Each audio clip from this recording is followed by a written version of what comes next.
Guys, good morning. তো স্নান করে এলাম, দেখো চুলে শ্যাম্পু করেছি, আজকে মনসা পুজো। তো একটু ঘরদোর একটু পরিষ্কার করলাম, বেড কভার টভার চেঞ্জ করে মাথা ঘষে এলাম স্নান করে। এখন খুবই কষ্ট হয়ে গিয়েছে, তাই একটু শুয়ে পড়েছি মেঝেতে। দেখো ডাইনিংয়ে শুয়ে পড়লাম। আর আজকে অতটা রোদও নেই, আবার ছায়াও নেই, মিডিয়াম রোদ ওঠে এই ছায়া পড়ে এরকম হচ্ছে।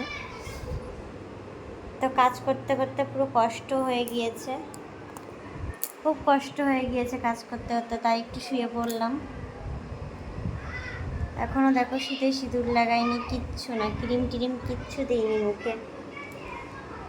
আগে শুয়ে নিই, আগে রেস্ট করে নিই, তারপর লাগাবো। কালকে জন্মাষ্টমী গেছে, ননদ ছোট ননদ প্রসাদ দিয়ে গেল, সেই প্রসাদ খেলাম বসে বসে। এখন ঘুম এসে গিয়েছে আমার, চোখ দেখো আমার ছোট হয়ে গিয়েছে চোখ।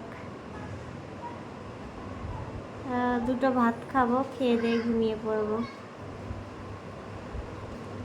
ভীষণ টায়ার্ড লাগছে।